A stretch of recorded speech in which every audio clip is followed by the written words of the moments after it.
Ladies and gentlemen of the jury, I present to you Scrub Zero. I have returned home. Yay! Alright, let's get right to it. The New York Giants and the Dallas Cowboys. I'm going to speak on the Cowboys first. The Cowboys played well. They had some mishaps early turnovers, some bad luck throws and whatnot. But they stuck with the run game. They passed when they had to, and they had success. Ultimately, they scored 44 points, 37 on offense, and a pick six. Pick six was late in the game. It didn't really affect the outcome of win or loss, but it doesn't help your team if you're the team that gets picked off. But I'll get to that. But I saw Dak Prescott. He played well. He played very well. And I want to give him credit because after the injury he suffered and he came back, he looks like he revised a lot of things in his game. And he's been straight. He did make a few throws that you're like, come on, you got to be better than that. But it wasn't like, oh my God, this dude is trash. Because he's not. He played well. And he protected the ball for the most part and made plays when he had to. So my hat's off to Dak. The backs, they played well. Did have fumbles. So my concern with the offense right now is ball security, and of course the offensive coordinator. But he's not getting in the way right now. So it's just ball security against a better team than the Giants. They will probably be exploited in that regard. If they put the ball on the ground, they get turned, and they had the turnovers they did. So the Cowboys have to be better. One of those turnovers was a bad snap. They have to be better in that regard. This center quarterback, out shotgun. So quarterback has to do a better job of catching the ball, and center has to do a better job of snapping it. And that's just how I look at it. But for the most part, I didn't really see anything bad from the Cowboys offense. I'm going to get to some of their things on the Giants end once I talk about it. Like a few of their touchdowns, because I took issue with how the Giants played some of it, but they did their parts when they had to. CeeDee Lamb up the rail. Scored a touchdown on James Bradbury. Safety didn't get over in time to help. And I think he caught 2 touchdowns, if I remember correctly. Either him or it was 1-1. I don't even remember. I didn't look at the tape, but I know they got touchdowns. 2 touchdowns were on the account of James Bradbury. So, defense, as long as they don't put them in unfavorable situations, like you don't want short fields and you don't want untimely turnovers. Now, like I said, the better team than the Giants will exploit it in those situations. But Trevon Diggs is playing very well. We hit on it on the live stream on Sunday, and HD hit on his recap yesterday. Shout out to Welcome to HD TV. Go subscribe to him. He did a damn good job in pointing it out and making it known about how Trevon Diggs got better, and he really did. Like I said, he could still be had because there were a few plays I saw that, like, if the quarterback does his job, he gets beaten. At least on the play. Maybe not for a touchdown, but there was one play that he did make a pick. He made the pick, the first pick he made. And because I think the Cowboys ultimately had 3 picks, if I remember correctly. He had 2, or he had 1. But I know his pick, the one I'm thinking of, he was behind the receiver, but there was an underthrown deep ball, and he picked it off, understanding, oh, it's underthrown, let me get myself in position, pick it off, bam. So, shouts out to him. Micah Parsons has helped this defense. He can do multiple things, and obviously, ideally, you want him to be really as the linebacker, at this point in his career, there's still things he has to work on, but he's getting better. And I would say for the Cowboys to use him in the variety of roles you're using him. Let him be the Will, let him be the Sam, let him be the Mike, and occasionally, obviously, you let him blitz. And occasionally, you put him at end and let him rush the passer. Understand the situation, of course. And, like, probably in a have-to-have-it situation, well, maybe not even so much have-to-have-it, but in a situation you know the other team has to pass, where they have to have it, and you can create havoc. Like a right tackle is weak, and he could be exploited with Parsons' skill set. That's when you put him at the end. But this 4-3 defense, the Cowboys last year didn't have the personnel for a 3-4. They really didn't, and they got old boy from Atlanta who was Dan Quinn, who was the former head coach there, former DC in Seattle. And they play simple. It's cover 1, cover 3 scheme.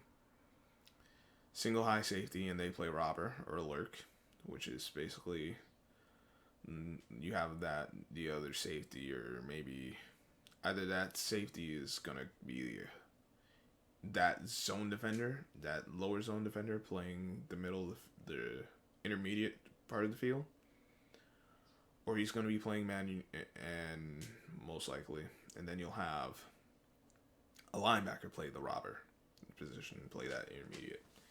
And with cover 1, you could always have a spy, or you can send an extra rusher and bring a pressure with five rushers.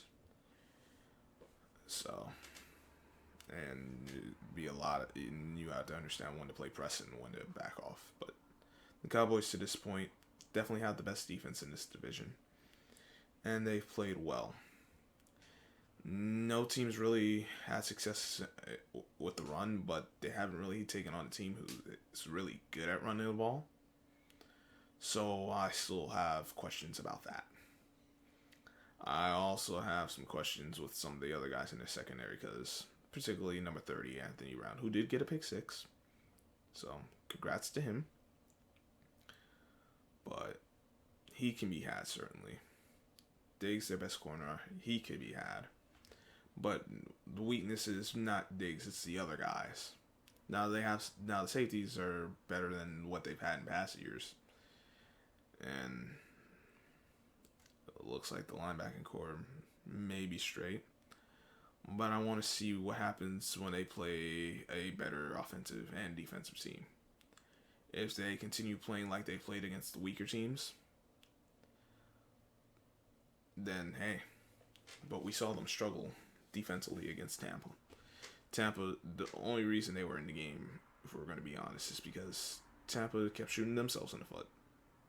So, but the Cowboys won the game. They did what they had to. They scored 44 points. And congrats to them. Now let me get to the Giants. You know, I'm going to say 2 things.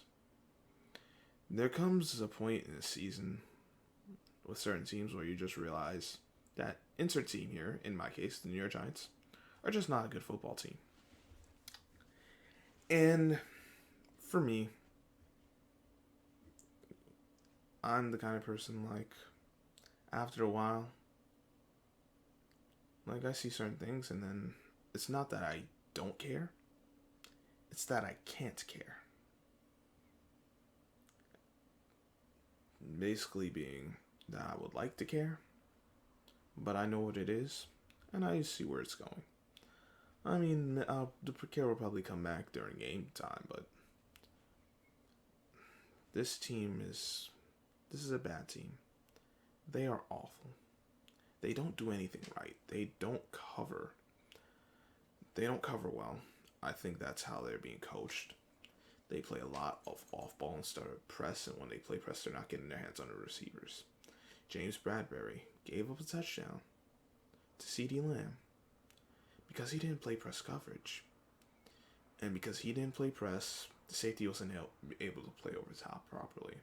Like, he basically had to be there right now. And Julian Love is not a right now player. He doesn't have that right now kind of speed. He is a serviceable safety. Although, to this point this season, he really hasn't even been serviceable. He's been bad. He really has been. I think the injury to the third round pick, I forget the young man's name, Aaron Robinson. Yeah, that's it. I think that's hurting the Giants because they would have rathered him be the slot guy. Darnay Holmes I don't think he's really seen the field. I like Jabril Peppers, but he hasn't really played well. McKinney, he hasn't jumped off the screen to me. Like, I see him close, but he's not making the plays. And I think part of that is the rest of the team not playing well, and part of that's him. And just the scheme, I'm not liking this. I kept hearing during the offseason that Patrick Graham wants to play the cover one, single safety high and man underneath.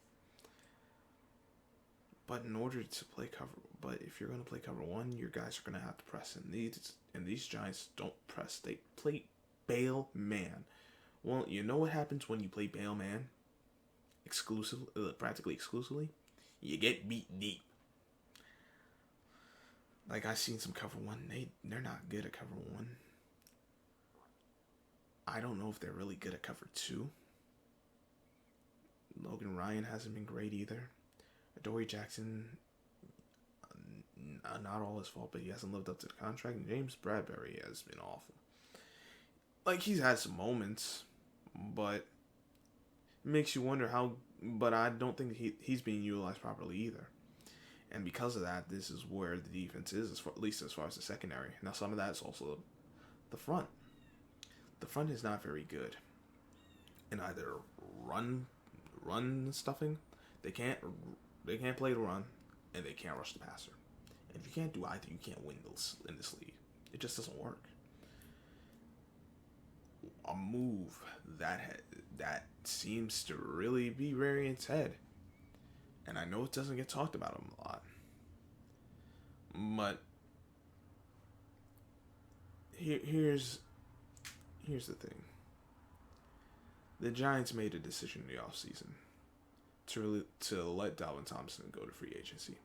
He signed with the Minnesota Vikings right away. A 2-year, $22 million deal. I'm happy for the young man. I hope he does well.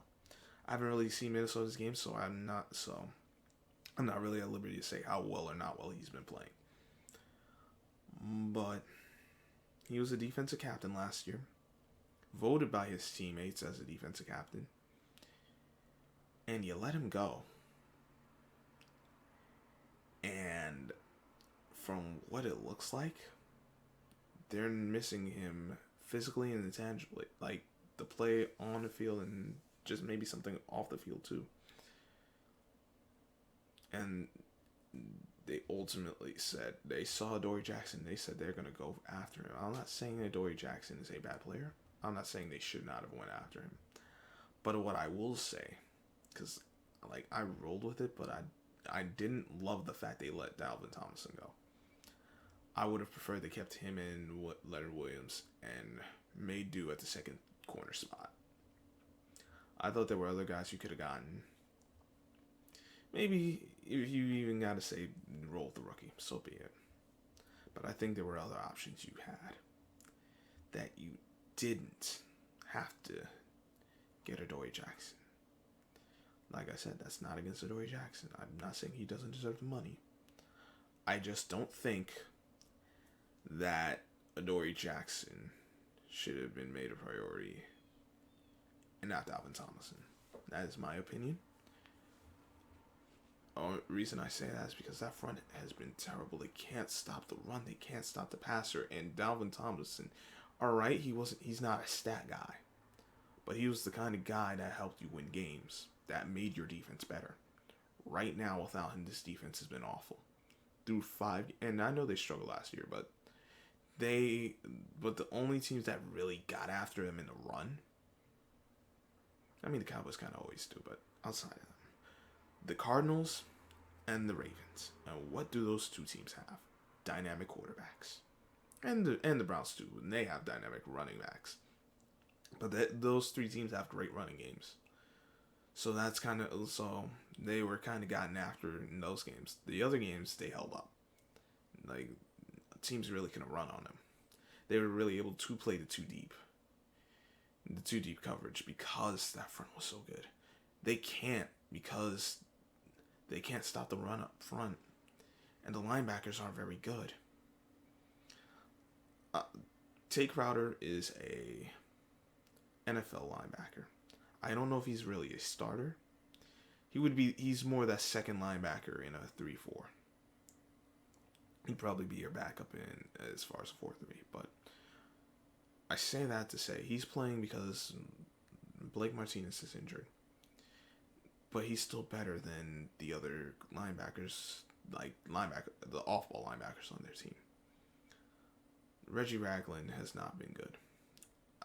I don't know how much of that's him. I don't know how much of that is his scheme, but he hasn't played well. I haven't really seen much of Carter Coughlin because they said they would use him as the inside backer, but I don't see him on the field much. And the rushers, when you talk about Lorenzo Carter, O'Shane Ximines, Azeez Ojulari, those are your edge guys, primarily at least, because Austin Smith is redshirting. Then I look at my interior guys with Austin Johnson, Leonard Williams, Dexter Lawrence, Danny Shelton. When I look at them as far as run and pass, like, Leonard Williams is a good player. He's a plus player. Austin Johnson's played well. And Dexter Lawrence has been okay. The rest of those guys, like, I'll see Lorenzo Carter make a play here and there. And Ojulari will flash occasionally. When I say occasionally, I mean occasionally. Like, maybe once a game. Maybe even twice. But for the most part, they can't stop the run. They don't make tackles. And they can't rush the passer. I could be quarterback and have time back there. That's not good. And I'm confident in saying that. Their defense has not been good all season. I know this is a long video. I apologize, but I need to get this out. The offense has not been good all season. Defense hasn't been good all season. And I could say offense in it. And the coaching just has been awful. Now let me get to the offense.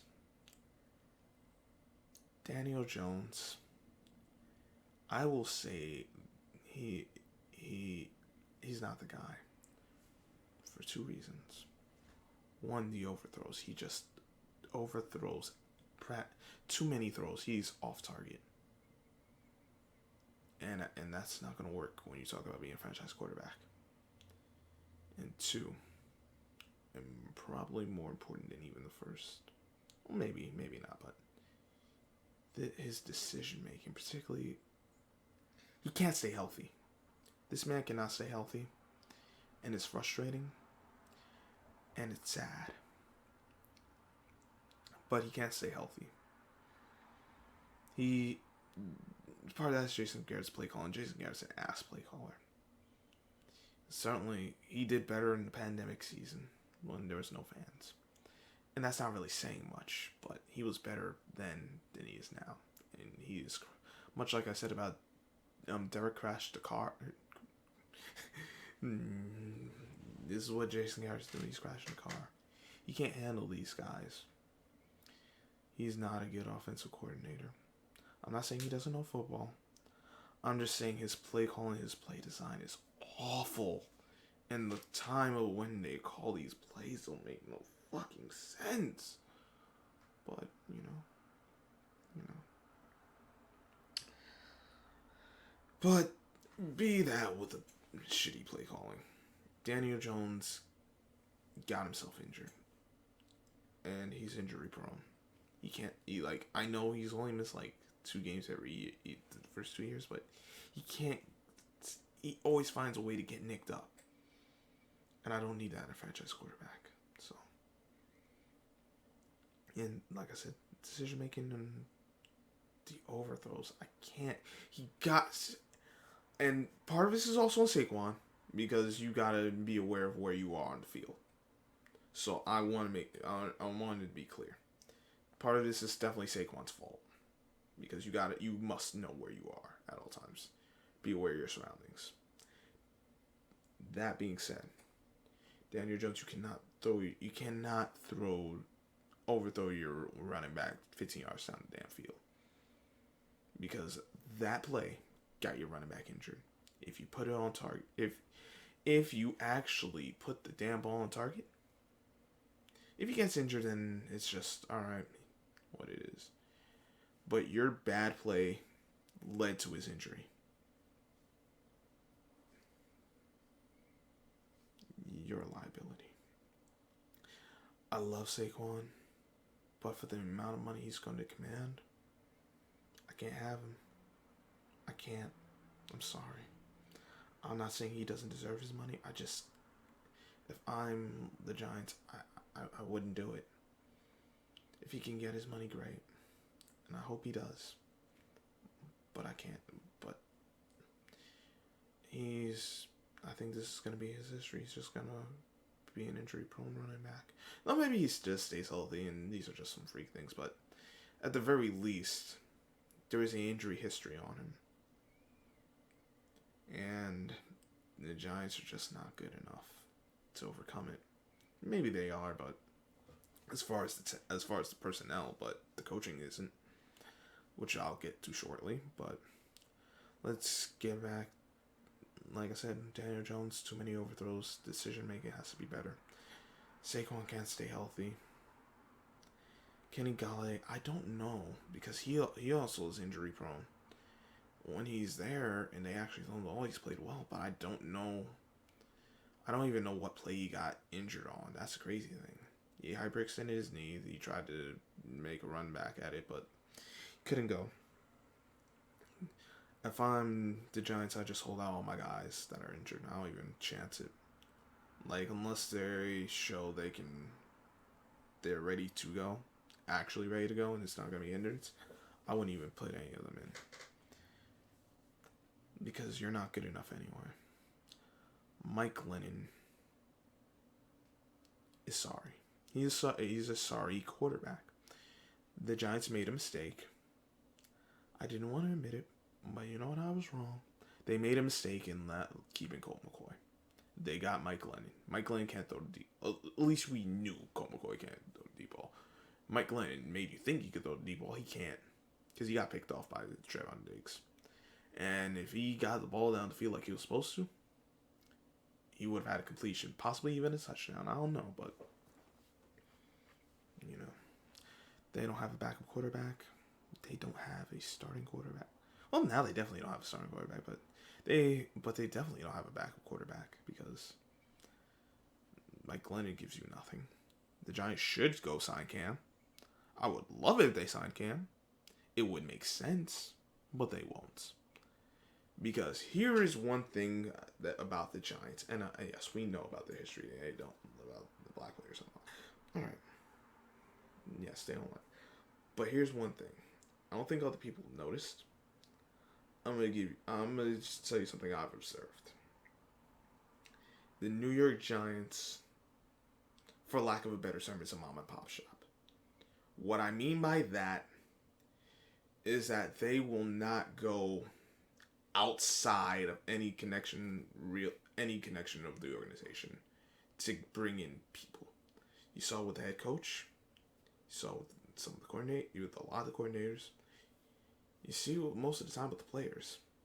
They are not the kind of organization that will take a chance, throw everything they know out, and say, we're going to roll the dice completely on a guy we have no idea about. Not saying no idea, but like that we haven't really worked within our organization, or not someone who's close to our organization, like Bill Belichick. Like, they wouldn't bring in a guy from Tony Dungy's coaching tree. Let me put it like that. That is their issue when it pertains to personnel, not only in the front office, but on the field. Most times. Like, on the field, they'll go places, but more than not, I'm really talking about the front office in that regard. That is the biggest issue with the New York Giants. In that regard, they will not take a chance when they should. And because of that, I don't think they will take the chance on Cam. They are a very, very conservative type organization. At least from what I've seen. Now,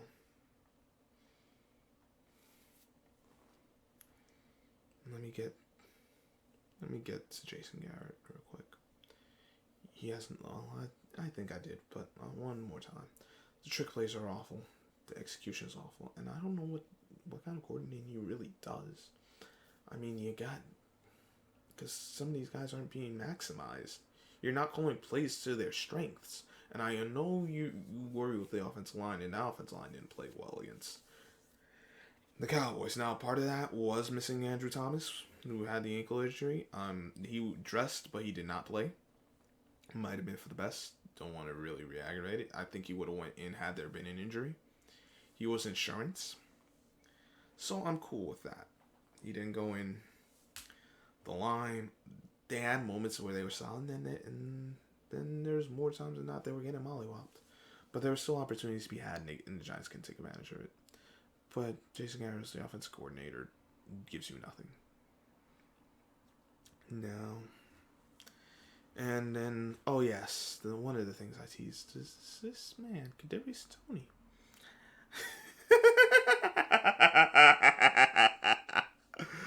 Oh, he caught 10 balls for $1.89, and I was told about it. Like, he played well, and then he did something stupid, and like, yeah, but the game was over. No, that's my point. Like, especially here, the man had 10 catches for $1.89. I remember a few of his catches, but I didn't even realize this guy had 189 yards. And part of it is because I'm listening to the game from the other room, so I didn't even really get to hear what was going on. And then, so, usually I'm in the room with the Giants play, but whatever. Here's my issue with the Giants. Here is my issue with Kadarius Toney. He went off for 10 for $1.89. It was the quietest 10 for $1.89 I've ever seen in life. I didn't even notice this guy rack up 189 yards. That's not good. And it's not because they were just flowing so well. They struggled. And this man went for a $1.89 with 10 catches. And what's the biggest thing I remember from the game? The fact that he tried to punch a cat, missed his helmet, and this dude got himself ejected. Rookie, first round pick. What I will say is that Kadarius Toney, you have to be better. You can't put yourself in that situation. I know it's frustrating. I know they're kicking your tails. I would say golden, but nothing about what you've done to this point has been golden. Maybe silver at best. Because, yeah, I mean, week 4, yeah, y'all guys won. Y'all played well. Y'all did some things. But even then, at best, I'd give you a silver. I can't even give Daniel Jones an A. That's all you need to know. That's all you need to know. I didn't even give Daniel Jones an A for his offensive player of the week performance. That's not good. I say all that to say, Kadarius Toney is a rookie, but he behaved like a diva, like a spoiled brat. I know you're losing. You cannot put yourself in that situation under any circumstance. And if you're going to take a swing, you don't miss. Please, at least hit the helmet. Come on. But this is to be expected from this poor team. I thought they were going to get after it again. I'm like, dear God, where was the energy it looked before when the game was so close? But And then late in the game, another pick by Glennon, pick 6 to Anthony Brown, who scored a touchdown. Yeah, Mike Glennon's ass. Now let me get to the head coach. Let me get to this man, Joe Judge. You see, Daniel Jones is just at a point I'm not, because of the injury. The injury is insult enough. I'm not even going to use the nickname I gave him. I'm not even going to go with all that. But this dude, not Daniel Jones, Joe Judge, should be tried for impersonating a good head coach. Attempting to impersonate a good head coach, because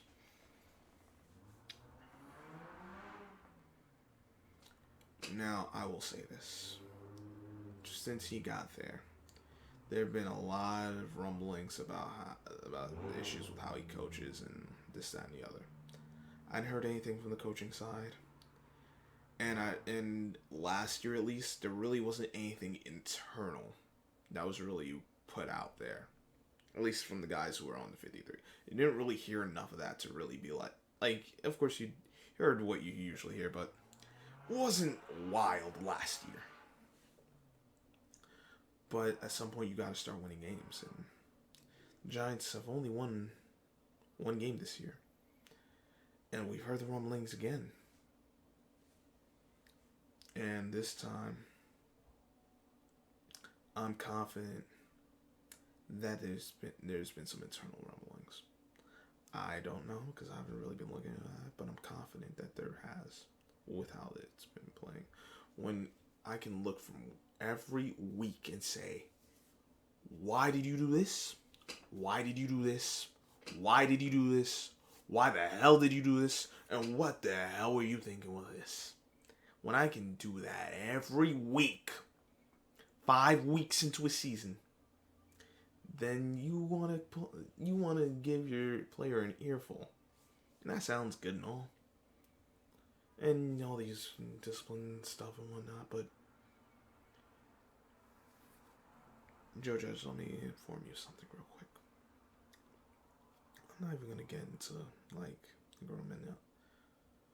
But you have made several mistakes as the head coach of the New York Football Giants. Last year, Daniel Jones, after the Seattle game, you put Daniel Jones back in the lineup because you overestimated your offensive line. First play of the game, Daniel Jones gets mollywopped. I don't know if it was him. To this day, I still don't know if it was his fault or it was the offensive line's fault. But someone got this dude sacked on the opening play of that game. And it went all downhill from there. Dude had to be held out another game. And you could have actually just held him out that game. Maybe he misses 3 games. Maybe he only misses 2. You could have held him out that game, and he probably would have been straight for the Browns game. And then whatever happens after that happens. But your decision making, especially this year, has been suspect. You say you don't live in a world of fear. And you know what? That might actually be true. I think I could be wrong. If I'm wrong and it's proven to be wrong, I will come right back here and I will apologize to you. But from my perspective, from what I've seen through 5 weeks, you're coaching a world of tomfoolery. You could say, I look at it as tomfoolery because why?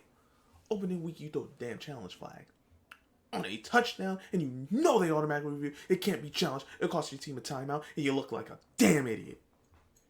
Week 2. Now, shout out to two of my guys, Chris C. and Seahawks Jose Rodriguez. Go subscribe to Seahawks Jose Rodriguez. Please go subscribe to him. Because at least you won't be sitting here for about half an hour or more, wondering why the hell is this dude complaining about his damn team. Because Jose will just get to the point. Nah, I want it to be very clear. What are you thinking as the head coach, Joe Judge? Week 2. These brothers done told me, and when y'all finally went up, take the 2-point conversion. I said no. I was cool with it. They weren't. They would have went for it. And you know what? They may have a point. I still don't think it was necessary, but they would have went for it. I wouldn't have. Obviously, you miss it. That's a whole different story. But I understand what they were getting at. I just felt differently about it at the time. And there was another opportunity. All right. So I understand that, but they made valid points. So it's like you don't live in a world of fear. Well, you could have went for two and two opportunities you didn't. Then there was a fourth down where you kicked the field goal when we all thought you should have went for it. I think there was 2 fourth downs that would at least you could have questioned. Go for at least one of them. I say both of them. I think. Look back at the tape. I'll tell you. Because we did Thursday night on my channel. Because it was the Giants playing. So, understandable. That's what we did.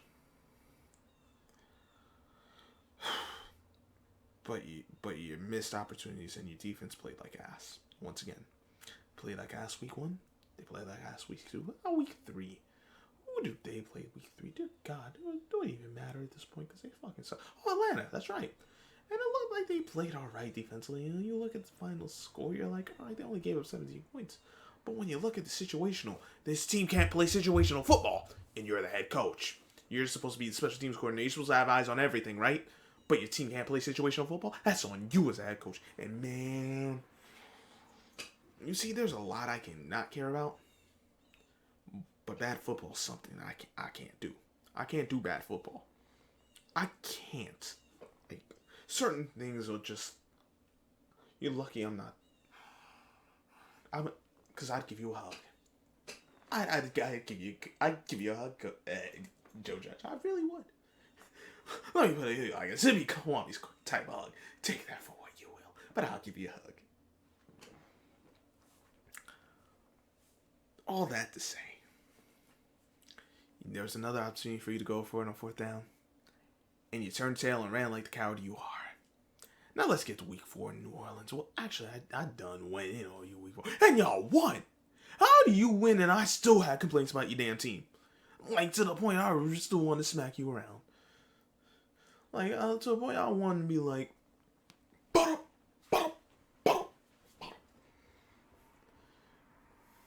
mean, like the most shows, you know. But, you know, that ain't acceptable anymore. But, you know, I'd give you a hug for that game too, but that's me. But there was questions about your decision making. The 4th and 1, you should have went for it. I don't care about the 4th and 8. That's conventional football mostly. Now you could also say go over it, but then you miss it, you done fucked yourself. So I understand. But the 4th and 1 you should have went for. Any quick kicker missed the field goal. Now there was a 4th and short again. I think y'all took the delayed game in Dallas game, and then you had to kick a field goal and missed because you're still a coward. You can look like you're out there and then they have the full start. But these guys aren't properly ready. They're not disciplined. They commit penalties at the worst times. And you're the head coach. They don't respect you. At least that's the image I'm getting. That's what I observe. Maybe they do. But it looks like they don't. It looks like they're ready to just go on without you. And you know what? I'm ready to go on without you too. I'm ready to go on without this whole dang on the coaches. Maybe not the whole coaching staff, but definitely you. Definitely Jason Garrett. Pat Graham, possibly. I'm ready to go on without him too. But I seen some good from so I'm on the fence with Patrick Graham. But you and Jason Garrett, y'all go. Y'all get stepping right now. Not yesterday. In fact, I want you going yesterday, but y'all ain't go yesterday. I don't want y'all wait. I want you stepping now. But I know you won't. I know the Giants won't. Because the image of at least letting go 2 guys in the season don't look too good. But I would say by the end of the season, him, Joe Judge, Jason, probably just redo the whole damn staff and just go brand new. That's what I do, but I know how the Giants are, so probably be stuck with him for a while. So, I don't know. I'm probably just gonna lose my damn mind. This is the longest video I've done that wasn't live, and all for what? The Giants? But someone had to bring some. I had to bring forth a few things because none of your teams really played well.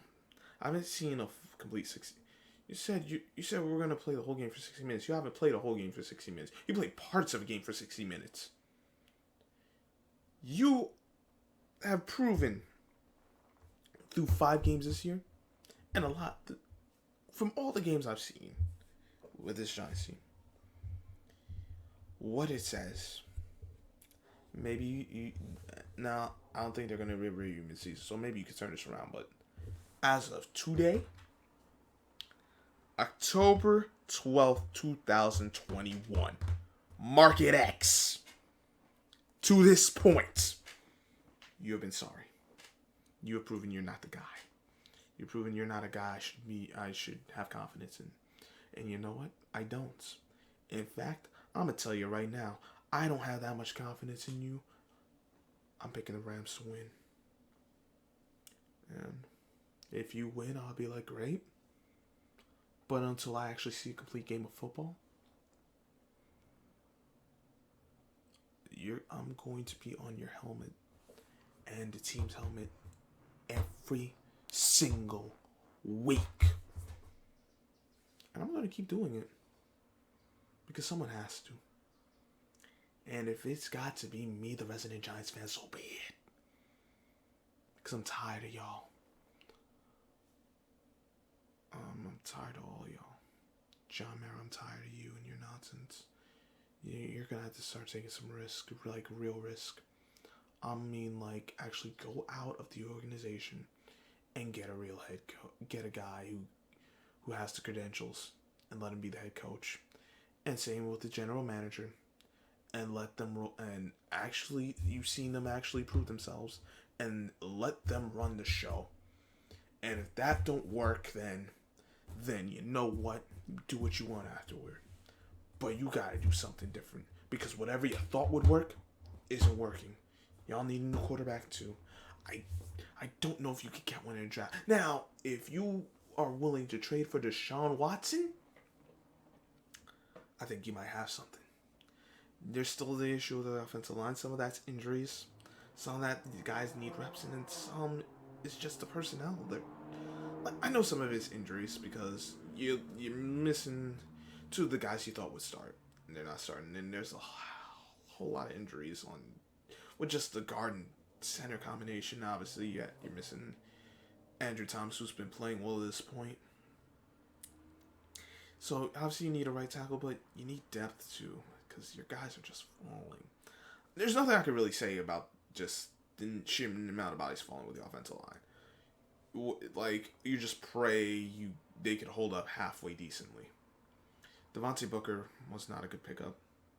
He's a guy, and I would have stuck with Ring Gallman personally. I really would have.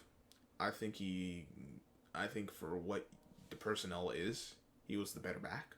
Y'all chose Devontae Booker. I'm not saying he can't play. I'm just saying that was not a move I would have made.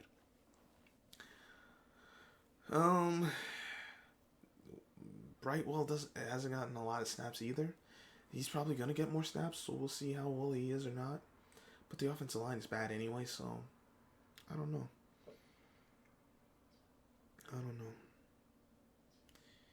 The injuries, they're probably gonna miss their top 3 guys. And Tony might be suspended. I don't know how that situation is going. But Tony did himself no favors. And I don't like John Ross as a number 2. Maybe as a number 3, I could roll with that. Because he can do some decent things. He's a viable receiver, but I don't want him as my number 2. I don't really want Kadarius Toney as my number 1. Not at this point in his career. I'm not saying that he couldn't be that, but right now, no. I would have, if they saw Galladay or even Shepard playing this Sunday. That Shepard may play, but I wouldn't risk any of those guys. So that's me. I'm tired of Joe Judge. I'm tired of the same old with the Giants. Cause they and it seems to be the way of New York. Well, not the Jets. They just have bad luck. But like with the Yankees and the Giants, they want to stick to people they know. As opposed to actually rolling the dice and going with something different. The Knicks, that's for another time. And I hope they do well, but I'll deal with them another time because that's a whole conundrum in and of itself. The Giants are a whole conundrum in themselves. I apologize for the video being so long, but I had to get through it because part of it for myself, and part of it to inform everyone that the Giants do have a lot of problems. Some of it on the players. But if you told me who I had to give, if I had to do percentage players to management, more goes to the management than the players. That's how I look at it. So hopefully things get better for these Giants. Whether they got to draft a quarterback next year or the year after, or whatever the case may be, if they got to trade down to get more, they just need to do something different, something new, and just actually take a real chance on something. And if it doesn't work, it doesn't work, but stop with the mom and pop operation. Take a damn risk. Not carelessly. Take a calculated risk. And whatever happens with that happens. That is what I have to say for these Giants. I will probably be doing more cooking of these clowns. Maybe not clowns. I don't think that's the right word. I'll do more cooking of this organization as the season progresses, most likely. Hopefully. Well, let me put it like this. Barring something going sideways, my next video will be more... I'll have more energy. I'll put forth that. Certainly more positive, because there's nothing positive about the Giants right now. And it doesn't make sense for me to flip the script, because this team really right now isn't even worth that. In fact, it says more to the fact that I'm not doing it. But that's me. Hopefully things get better. I know I'm not even up for the Cancun jokes right now. Because at that point I'd rather them just go home at that point. But that's me. So, if it gets brought up later on, I'll be straight. But right now, no. So, I ask you kindly, if you leave any comments, don't mention Cancun. Not for this video. Now, you do it for a later video? Cool. Beyond that, or at least, let me get through today. Let me get 2 hours. Get my mind away from the nonsense as the Giants. Then y'all could go follow Cancun. But I got some more stuff I'm going to put out. Hopefully, the microphone picked up everything. Because if it didn't, I'm going to cry. Because then I'm just going to shorten everything. Well, you'll see. I got to make sure. If you're hearing this, then it went well enough. Let me put it like that. Or at the very least, I've just got to project my voice better. So, there's that. Ladies and gentlemen, I hope you're having a good day. I'm going to touch a little on a few other things. I also need to get some damn sleep because, I want to party all night. I want to rock and roll all night, party every day. I wish that could be this case for the Giants, but there's no rock and roll, there's no party. Because you're trying to bring up points and you got cats who just don't want to listen. So, but I'm going to keep talking. I don't care if the Giants will listen or not. I would advise them to listen, at least to some of it. But, I can't make anyone do something they don't want to do. Just don't try to make me do something I don't want to do. That's it. But, leave your comments. If you want, subscribe or dislike the video. I like this or this one, I don't care. But liking it would help because it'll let YouTube know I'm not no bot. That people actually watch this. And that someone needs to let the Giants know that they need to get their act together. So I hope everyone has a great day. Go subscribe to Seahawks Jose Rodriguez. And welcome to HDTV, Casino for Life, C-Pen for the Win, Ticket TV, Polo Sports Talking ENT, Too Raw for Sports, Little Rider Sports, the Sports and Political Channel, I believe. I might have had that reversed. Sports and Political Channel of LB. If I have it reversed, I apologize. Of course, Kwame Brown Bus Life, Self Talk, Gravity Takeout, and there's so many others. Rock and Shop. So many other guys I'm not mentioning right now. Aquamore, definitely Aquamore. King Magnus, my man AJ Graves. Who Did It This Time? Lobo. If you just want some comedy stuff, a few other channels I like. I think the Keef Crew is the name of the channel, if I remember correctly. Yeah, I don't think he changed it. And there's one other channel. God damn it.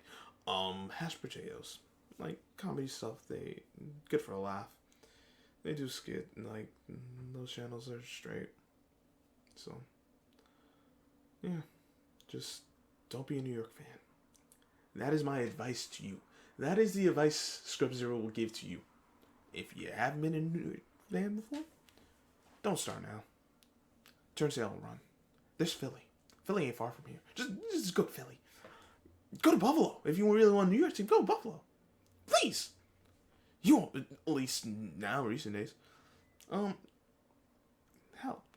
don't go to New England. We don't fuck with the Boston motherfuckers. That's just smack talk. Same for Dallas, but I'm messing around because there's some cool people, and then there's some people who are just assholes, in my opinion. That just ain't worth the time. But that's for any fandom. The Fandom, FAND Wimby. Shout out to HD once again. All right, I've held you here long enough. This is almost an hour. And no one should have to suffer through the Giants for an hour like I had to suffer week after week after week after week. Still better than Jets fan, but still. Scrub Zero! Make sure once you watch this, you don't watch it again. You run and you turn tail and you live your life. And have a good day. And I shall catch you on the flip side.